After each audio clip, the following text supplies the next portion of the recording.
বাজছে জনপ্রিয় বাংলা ব্যান্ডের গান। সেই গানের তালে পা মেলাচ্ছেন একটি প্রাথমিক বিদ্যালয়ের প্রধান শিক্ষিকা। সামাজিক যোগাযোগ মাধ্যম ফেসবুক খুললে এমন দৃশ্য এখন হরহামেশাই চোখে পড়ছে। ভিডিওতে দেখা যাচ্ছে নীল রঙের শাড়ি পরে গানের তালে বিদ্যালয়ের প্রাঙ্গণে নাচের ভঙ্গিতে হাঁটছেন শিক্ষিকা বিউটি রানী পাল। এই ঘটনার পর নেটিজেনরাই প্রশ্ন তুলেছেন, তার এমন কর্মকাণ্ড সরকারি কর্মচারীদের আচরণ বিধির সাথে কতটুকু সামঞ্জস্যপূর্ণ।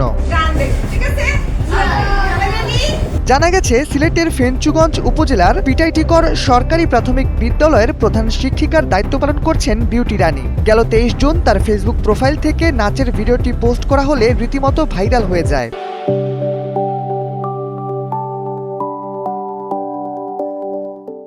জানা যায়, পোস্ট করা ওই ভিডিওটি সামাজিক যোগাযোগ মাধ্যম ব্যবহারে সরকারি নির্দেশনা লঙ্ঘন করেছে কিনা তা যাচাই করতে তদন্ত কমিটি গঠন করার সিদ্ধান্ত নিয়েছে শিক্ষা প্রশাসন।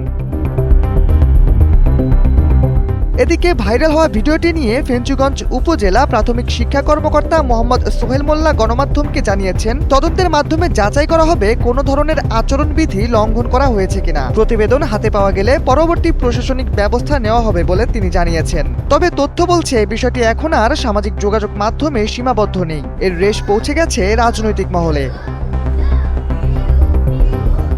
বিষয়টি নিয়ে রোববার প্রাথমিক ও গণশিক্ষা প্রতিমন্ত্রী ববি হাজ্জাজ বলেছেন, আমি ভিডিওটি দেখিনি, আমার সোশ্যাল মিডিয়ায় নেই। তবে কয়েকজন আমাকে বলেছেন একজন শিক্ষিকা গান গেয়ে একটি ভিডিও আপলোড করেছেন, এটিতে কোনো অশ্লীলতা নেই। ভিডিওটি নিয়ে ভুক্তভোগী শিক্ষিকা বিউটি রানী পাল জানিয়েছেন, এটি তার ধারণকৃত নয়, সহকর্মীরা ধারণ করে দিয়েছেন। তিনি বলেন, কারো বিরুদ্ধে অভিযোগ থাকলে তা ঊর্ধ্বতন কর্তৃপক্ষকে জানানো উচিত। সামাজিকভাবে হেনস্থা করা কারো কাছেই কাম্য নয়। শাহরিয়ার আহমেদ, NPB।